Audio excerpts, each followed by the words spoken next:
भारतीय ध्वज, हमारा तिरंगा, सिर्फ 3 रंगों का एक कपड़ा नहीं है। यह हमारे स्वतंत्रता संग्राम, हमारी एकता और उन अनगिनत वीरों के बलिदान का प्रतीक है जिन्होंने इस देश को आज़ाद कराने के लिए अपनी जान न्यौछावर कर दी। हर भारतीय के दिल में तिरंगे के लिए एक विशेष स्थान है, लेकिन हमारे जवानों के लिए यह ध्वज और भी अधिक महत्वपूर्ण है। सैनिकों के लिए तिरंगा केवल एक प्रतीक नहीं बल्कि एक सपना होता है।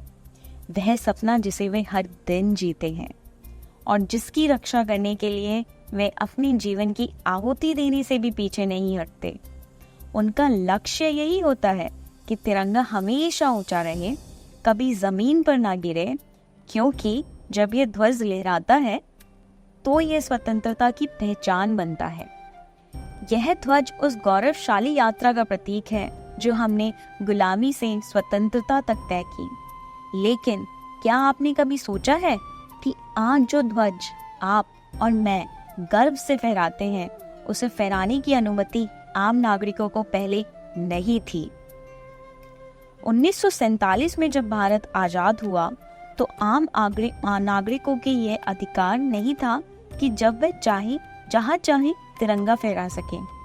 इस ध्वज के लिए हमने 200 साल से भी अधिक समय तक संघर्ष किया और जब आखिरकार आज़ादी मिली तब भी सरकार ने इसकी फहराने की आज़ादी सिर्फ कुछ खास दिनों जैसे स्वतंत्रता दिवस, गणतंत्र दिवस और गांधी जयंती तक सीमित कर दी।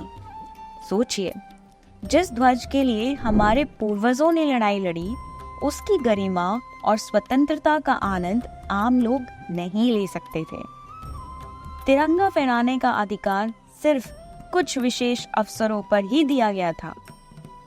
यह स्थिति 2002 तक बनी रही, जब उद्योगपति नवीन जिंदल ने इस मुद्दे को उठाया। उन्होंने सुप्रीम कोर्ट में याचिका दायर की जिसमें उन्होंने तर्क दिया कि हर भारतीय नागरिक को अपने घर, दफ्तर या जहां भी वे चाहे वहां तिरंगा फहराने का अधिकार होना चाहिए। यह एक मौलिक अधिकार होना चाहिए जो अभिव्यक्ति की स्वतंत्रता आर्टिकल 19 के तहत आता है। जी हाँ, सुप्रीम कोर्ट ने उनकी इस तर्क से सहमति जताई और 2002 में एक ऐतिहासिक निर्णय दिया, जिसके बाद फ्लैग कोड ऑफ इंडिया में संशोधन किया गया। इस संशोधन ने आम नागरिकों को यह अधिकार दिया कि वे सम्मान पूर्वक और नियम अनुसार किसी भी दिन तिरंगा फहरा सकते हैं।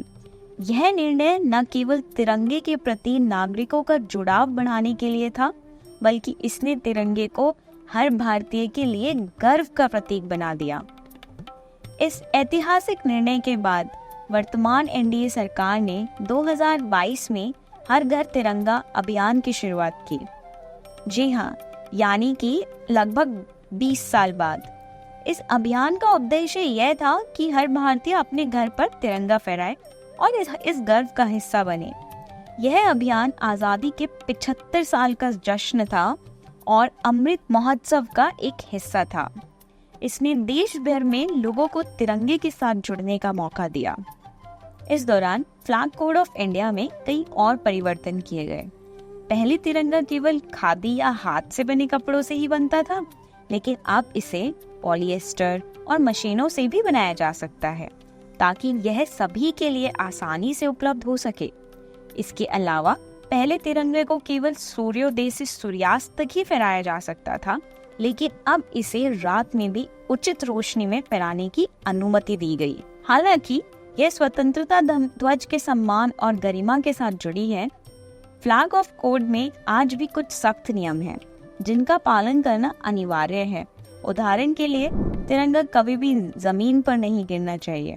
इसे जलाना या फाड़ना कानूनन अपराध है। इसके अलावा इसे कभी भी गंदे या फटे हुए रूप में नहीं फहराया जा सकता। हर भारतीय को यह सुनिश्चित करना होता है कि तिरंगे की गरिमा हमेशा बनी रहे। तो दोस्तों, कैसा लगा आपको यह सब बदलाव जानकर? यह बदलाव जरूर हमारे लिए गर्व का कारण है, क्योंकि अब हर कोई अपने घर पर तिरंगा फहरा सकता है और इसकी गरिमा का अनुभव कर सकता है। लेकिन यहाँ एक सवाल उठता है, क्या हम सच में इस अधिकार के योग्य हैं? क्या आपने कभी 26 जनवरी या 15 अगस्त के बाद सड़कों पर देखा है?